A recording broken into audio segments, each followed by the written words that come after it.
Baik, Assalamualaikum warahmatullahi wabarakatuh, saudara-saudara sekalian. Alhamdulillah, hari ini kita masih lagi diharapkan sihat walafiat ke seluruh keluarga anda. Hari ini juga merupakan satu topik yang agak serius, yang anda mungkin tak ambil prihatin sangat sebab penyakit yang kita fokus pada petang ini ialah penyakit ginjal atau buah pinggang. Dan seperti mana anda pernah dengar dahulu, saya pernah mengatakan 50% daripada kita yang mungkin dah ada penyakit ginjal ataupun buah pinggang tidak merasa apa-apa langsung, tidak ada gejala, tidak ada petanda, bahkan sihat walafiat. Bak kata kajian 1/7 daripada kita memang confirm dah patut dapat rawatan, tapi masih lagi berluasa, maksudnya masih bebas.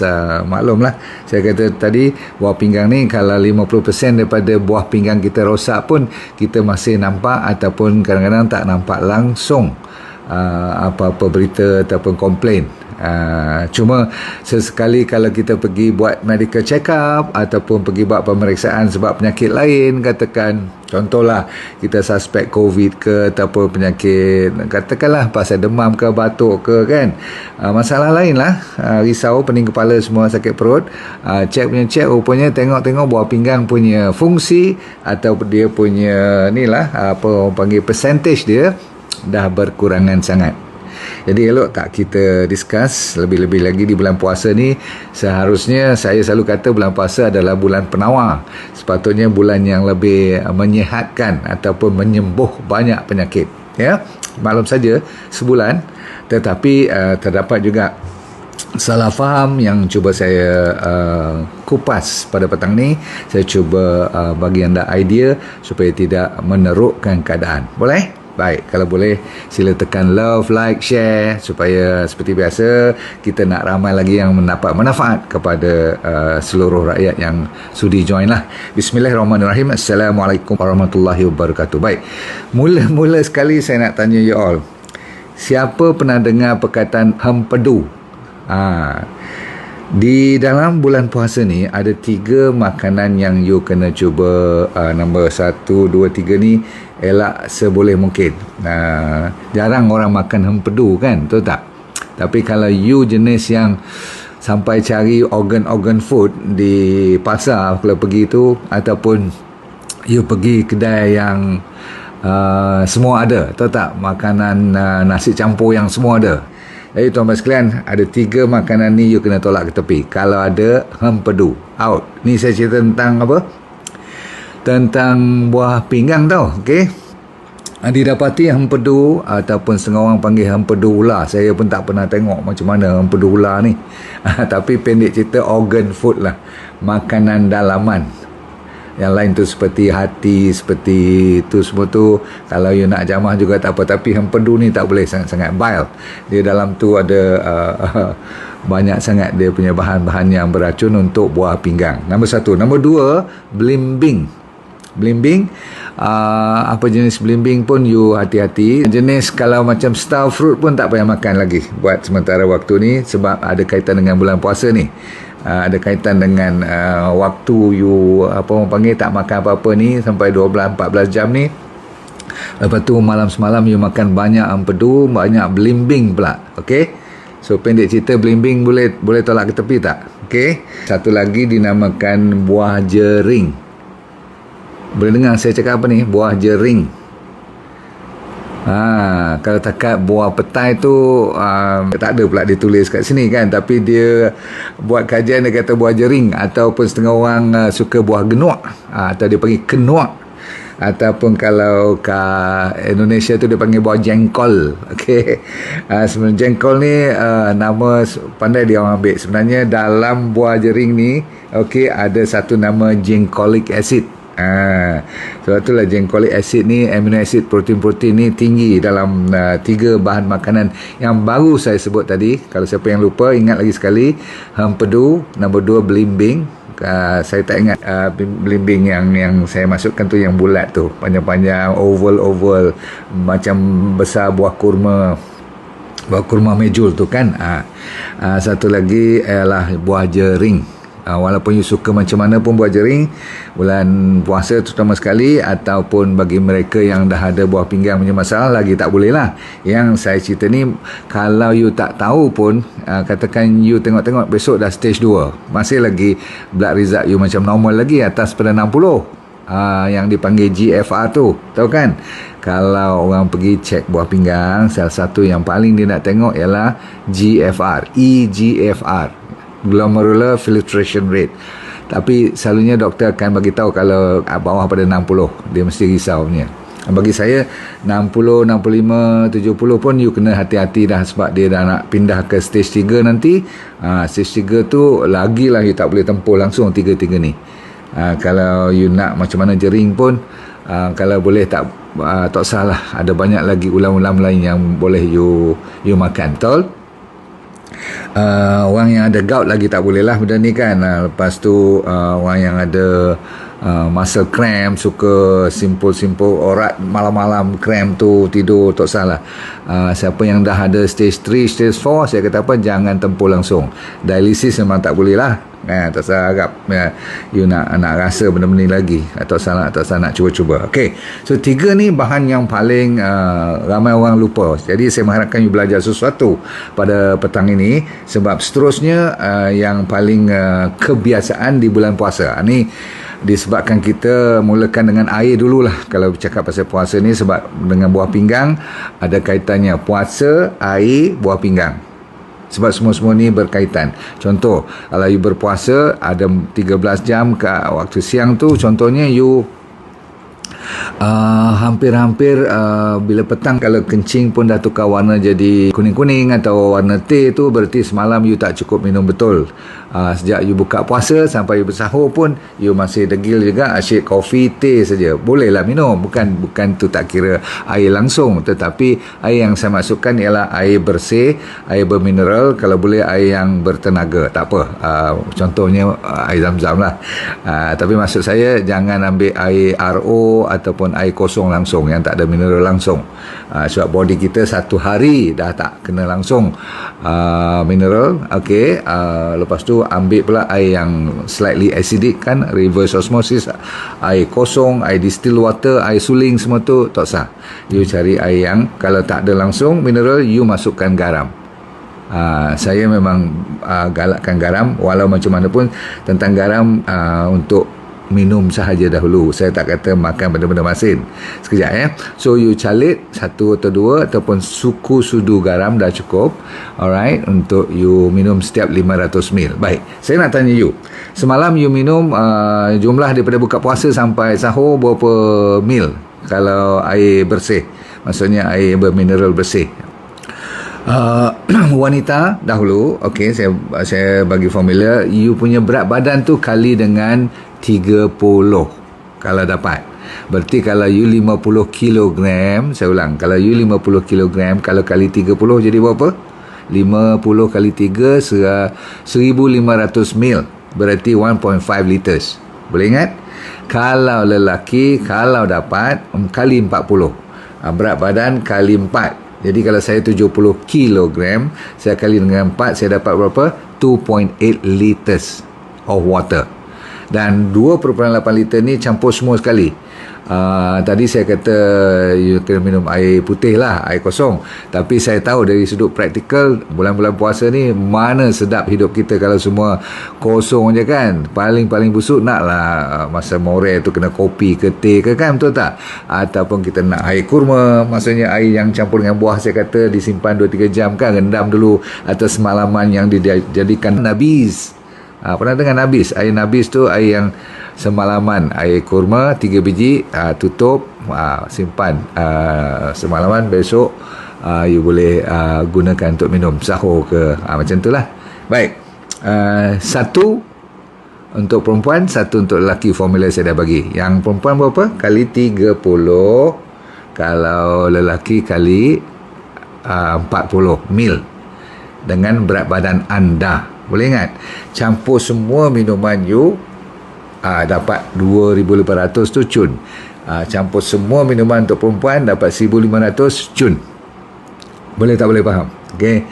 So jangan terlalu risau kalau you tak dapat capai, sebab setengah orang tak minum banyak, dan saya tak galakkan you over drink pula, minum berlebihan kalau you tak bersukan apa-apa. Mana sangat ramai orang yang bersukan pada malam-malam tu tak, okey. Tapi kalau petang tu you gian juga, you nak lari betul-betul ngam sebelum buka puasa sebab you takut dahaga, okey, saya faham. Itu pun you tak akan over exercise. Cuma orang yang bekerja kuat saja yang dibenarkan minum lebih, faham atau berpeluh banyak. Okey. So itu adalah asas kepada cerita yang seterusnya, iaitu garam. Baik. Garam setiap 500 ml, you kalau boleh ingat diwajibkan ada sedikit garam sebelum minum atau dimasukkan dalam air. Setelah saya kata tadi, hampir 2 calik dah cukup. Garam pun garam bukit ataupun RX salt yang telah kita sediakan untuk anda, disebabkan tak ada garam langsung walaupun you ada masalah buah pinggang. Kecuali kalau dah saya kata stage 4, stage 5 dialisis semua tu, itu you bersembang dengan doktor dulu, sebab doktor you kena nasihatkan boleh ke tak boleh. Apapun, garam tidak boleh banyak kalau you dah ada masalah buah pinggang. Itu tepat sekali. Dan permulaan untuk saya galakkan you ambil garam yang secukupnya sahaja tadi, sebab tu saya kata berhati-hati dengan benda ataupun makanan yang masin. Contoh yang paling saya suka sejak kecil dulu namanya telur masin, faham? Okey, telur tu not too bad, boleh ya. Tetapi bila telur masin tu memang heavy, you tahu kan, betapa setengah tu pula over pula masin sangat. Jadi you kena hati-hati sebab sodium ataupun dalam kadang-kadang dia datang dalam bentuk garam inilah, garam atas meja yang di restoran tu cuma sodium klorid kan, tidak ada 70-80 mineral lain kan. Kalau yang saya maksudkan tadi tu garam-garam yang ada 70-80 mineral, seperti Himalayan salt, seperti apa saya kata tadi, Celtic salt, ada garam-garam organik, itu okey. Kalau tidak, jaga baik-baik sebab ini adalah yang merosakkan buah pinggang. Topik kita petang ni ialah apa? Macam mana bulan puasa boleh merosakkan lagi. Kenapa saya kaitkan dengan puasa pula? Sebab bila kita tak ada air langsung sampai 13-14 jam, kita kena berhati-hati bila kita buka puasa, kita makan seterusnya sampai ke more tu, jangan galakkan terlalu cepat masuk garam. Satu. Nombor 2, banyak pula garam. Sebab apa? Salah satu sebabnya ialah garam ni dia boleh menghisap air dan menyimpan air. Dia punya karakter dia. Dan kalau jadi macam tu, nanti electrolyte you tak balance. Tak electrolyte tak? You punya vitamin, mineral, selalunya mineral lah. Mineral dan trace mineral ni tak balance. Jadi kita tak akan sihat. Satu. Nombor 2, buah pinggang kerja kena keras. Alright, sebab dia tak boleh keluarkan. Sebab apa? Garam tu menyimpan, dia nak buang, sodium klorid menyimpan. Lepas tu blood pressure akan naik. Bila blood pressure akan naik dengan garam yang berlebihan, maka ini adalah satu daripada 3 perosak buah pinggang yang paling orang takut. Saya ulang, 1, darah tinggi ataupun tekanan darah tinggi. Nombor 2, siapa tahu apa dia cepat? Yang paling popular yang you tengok kat kedai-kedai dialisis atau hospital ataupun ward-ward yang kena dialisis tu, kalau you buka file dia orang, apa dia? Tengok sejarah apa? Diabetes. Jadi diabetes adalah punca yang kedua musahatnya. Dan nombor 3, siapa tahu? 45% daripada rakyat kita menghadapi masalah ni, tapi kita buat dek je, iaitu namanya apa? Obesity. Berat badan yang dah berlebihan. Baiklah, kalau macam tu ada mereka yang rajin ambil kalsium tak kat sini? Sejak-sejak you belajar mana entah, orang kata kalsium bagus, you pergi beli kat farmasi sendiri kan. Farmasi boleh jual ubat-ubatan pun dia jual farmasi. Kata je kena sign tu, kena yang sign ni, tapi dia orang bagi juga kalau you nak apa-apa pun, betul tak? Yang penting kalsium ni jangan salah pakai. Sebab orang yang salah ambil over kalsium ataupun tak faham apa lagi suplemen lain dia ambil, lepas tu dia tambah pula dengan kalsium, ginjal punya, orang panggil batu karang, akan meningkat pertumbuhannya dan dia akan merosakkan masalah tulang you pun. dari segi masalah osteoporosis dan sebagainya. Tapi yang penting buah pinggang akan lebih cepat rosak kalau dah jadi batu karang. Betul? So be careful lah dengan garam. Pendek cerita, okey. Makanan-makanan yang you tak nampak bergaram pun takkanlah cuma nak ambil garam baru rasa garam. Tak, dalam makanan, terutama sekali makanan junk food lah, confirm ada garam. Saya tak tahu satu jenis makanan yang kat supermarket yang tak ada gula, tak ada garam, yang sedap. Mana dalam hidup kita boleh sedap kalau tak ada gula, tak ada garam, tak ada manis, tak ada masin. Okey. Jadi tuan-tuan sekalian, berhati-hatilah dalam makanan-makanan yang satu paket dah habis tu. Wah, punya best. Setengah daripada makanan tu you boleh nampak putih-putih garam tu sendiri kat atas dia. Itu pun kita tibai juga. Sampai allergic mulut ni, pecah kat bibir pun ada. Sebab garam tu ada setengah tu entah apa dia masuk. Bukan takat garam saja, tetapi disebabkan terlalu sintetik, terlalu proses, sampaikan boleh allergic mulut. Perasan tak ada setengah daripada anda tak boleh makan makanan-makanan yang bergaram dalam ni supermarket ni, banyak-banyak tu. Baik, number seterusnya ialah tolong bagi bulan puasa ni ada satu lagi kesilapan kita ialah terlalu banyak protein daripada haiwan. Nah, saya kata macam ni, saya tidak mengatakan daging tak boleh makan, ayam tak boleh makan, ataupun ikan tak boleh makan. Itu semua tu berbentuk protein yang cukup bagus. Tetapi saya ulang, tak boleh banyak, satu.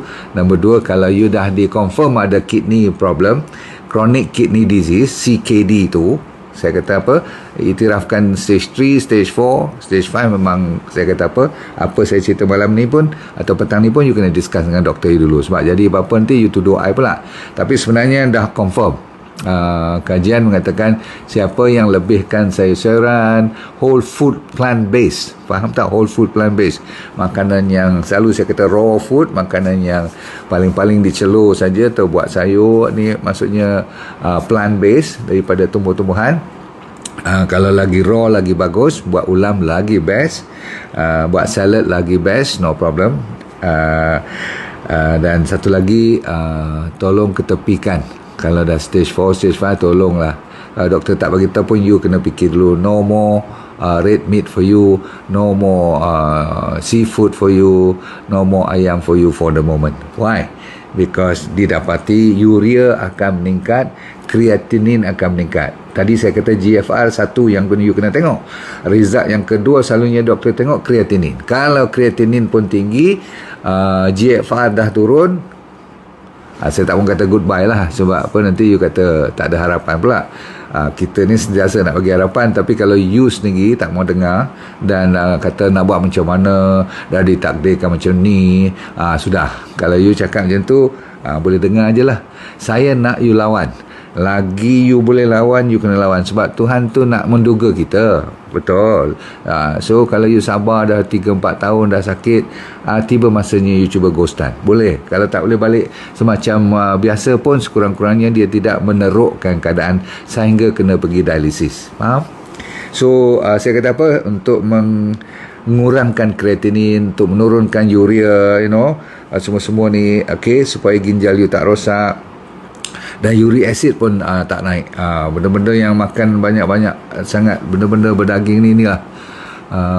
Saya memanglah frust betul ni bila saya duk buat kajian ni.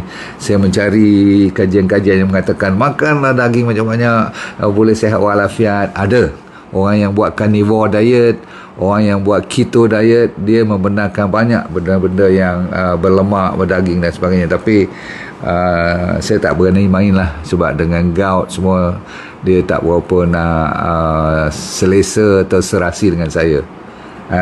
Baik. Namun kalau you terliur, kalau you dah pregnant, you kempunan, dibenarkan untuk you jamah sedikit sebanyak. Saya ulang, kalau you pregnant, adakah anda semua pregnant? Okay. Ataupun you kempunan, entah apa you mimpi semalam, kata pagi ni bangun-bangun nampak lembu, nampak kambing, nampak daging golek-golek semua, makanlah. Jangan sampai you sedih dalam hidup you, kan.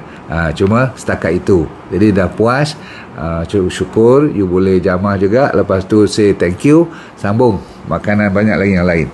Seterusnya, disebabkan diabetes juga merupakan punca utama. Dengar elok-elok, okay. Ramai orang duk cari masalah-masalah ataupun bahan-bahan yang lebih dahsyat-dahsyat. Barulah dia merasakan dia merosakkan kidney. Tapi sebenarnya tak. Biasa je makan nasi putih, makan banyak bertepung, bahan-bahan berkuih. Simple kan, yang hari-hari kita makan tu bukan benda yang nak kena cari jauh-jauh.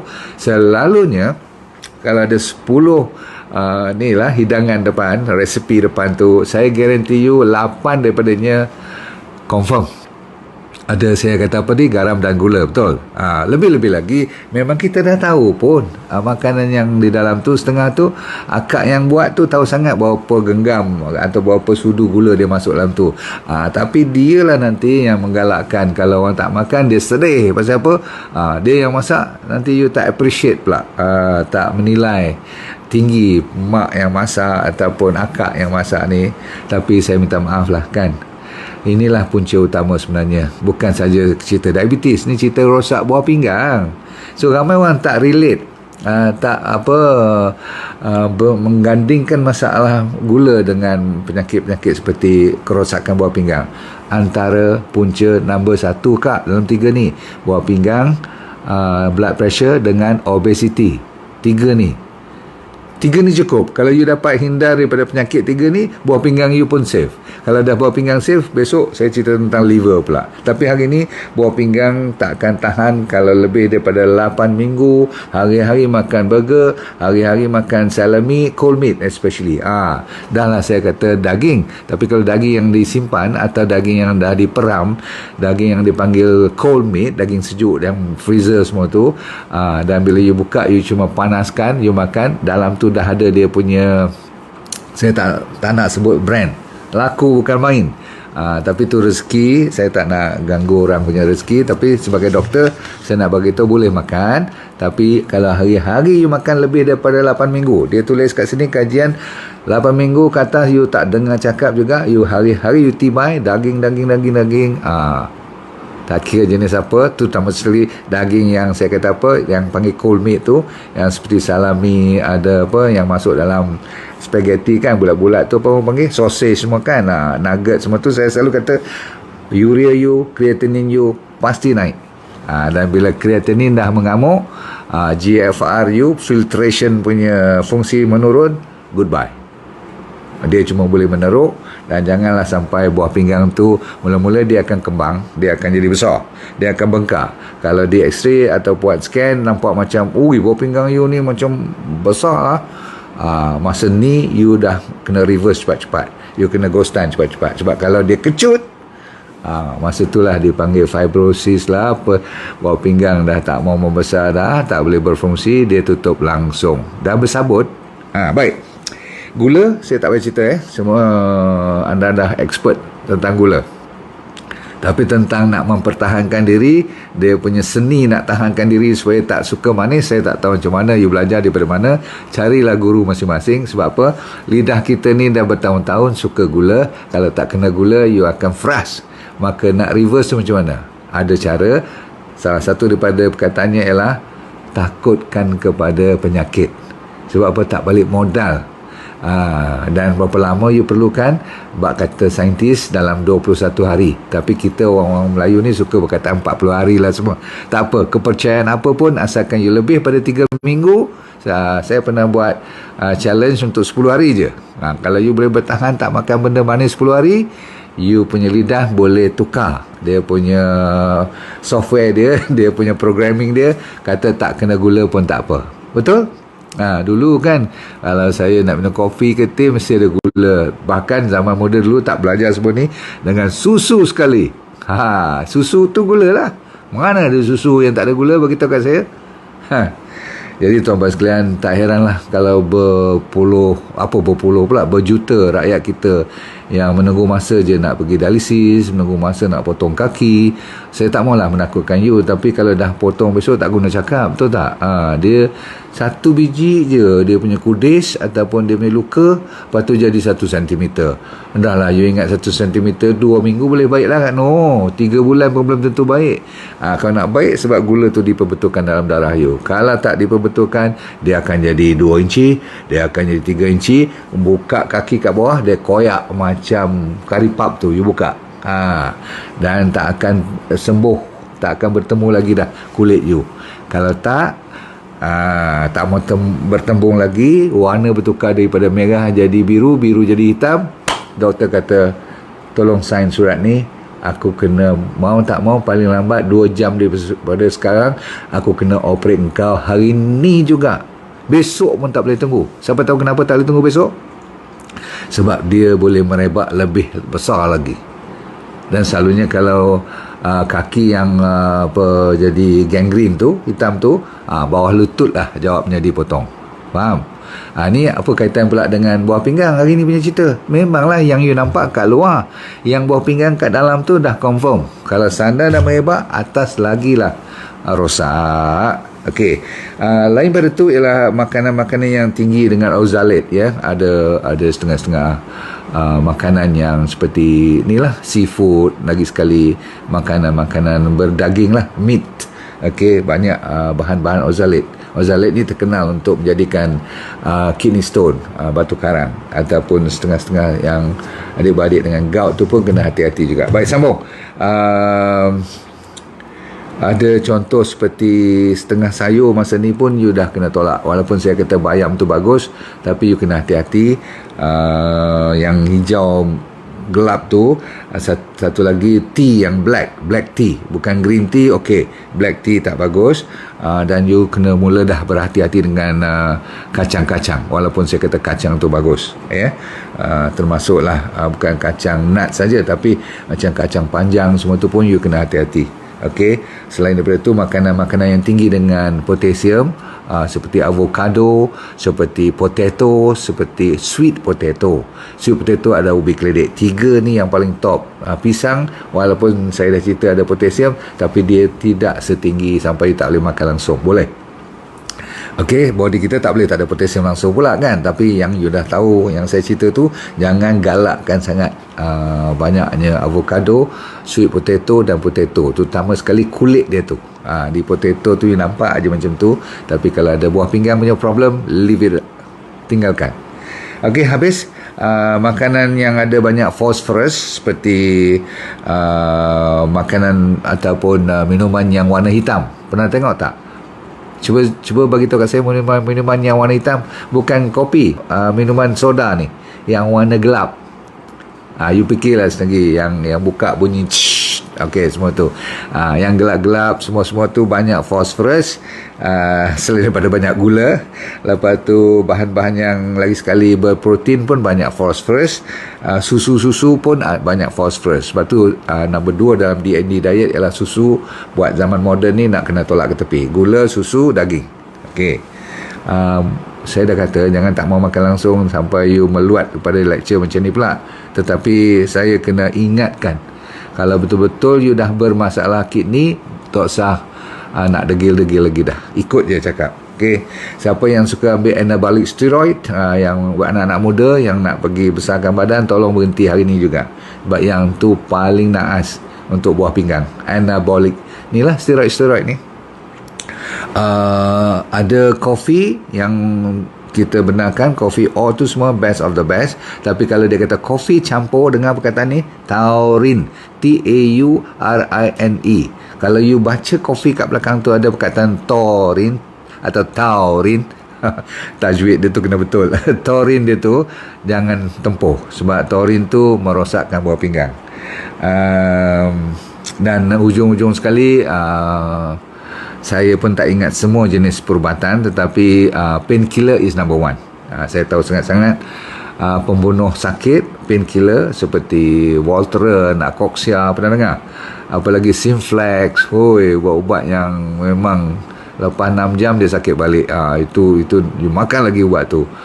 Seminggu makan baru lega, lepas tu datang lagi attack bulan depan, menyala lagi sakit, makan lagi. So lama-kelamaan lepas 4 tahun 5 tahun you tengok apa jadi. So berhati-hati. Caranya adalah betulkan masalah penyakit yang sakit tu dulu. okey, yang lain pada tu, gula saya dah cerita dulu. Ada satu perkataan nama maltodextrin. Kalau dia tulis je maltodextrin, jangan dekat pun, sebab takut nanti you terminat dengan advertisement dia. Sebab dia tulis maltodextrin tu kena pakai teropong baru nampak. Pandai dia orang. Penjual ni dia tak tulis benda-benda yang toksik besar-besar. Bodoh lah kalau dia buat macam tu kan. Jadi kita ni yang suka makan junk food, buah pinggang cepat rosak. Orang yang suka ambil soy protein isolate, ni lagi sekali dalam tin ni dia tulis protein tapi daripada soy. Kita ingat bukan daripada binatang, tapi soy protein isolate ni adalah juga perosak buah pinggang, sebab dia proses menggunakan satu bahan nama hexane. Hexane ni adalah perosak buah pinggang. Dah minyak-minyak sayur semua you tahu kan, trans fat. Dah kalau sampai dah gatal kulit, dah letih-letih, dah kaki dah mula bengkak-bengkak, itu dah ada petanda. You dah mesti dah jumpa doktor kan. Saya cerita petang ni bagi kita-kita ni yang tak ada petanda apa-apa, happy go lucky, sekali zap buah pinggang dah stage 3. Tak mau Okey, baik. Cukup dulu pada petang ni, saudara-saudara sekalian. Berhati-hati apa yang saya kata tadi. Okey, ingat kau puasa saya dah cerita macam mana. Jangan tak makan pula. Tetapi bersederhana lah, insyaAllah. Alright, semoga hidup anda bahagia dan akhirat anda syurga. Okey, jangan lupa saya kata apa, senyum sokmo, dan jangan lupa untuk let go and feel good all the time. Bye.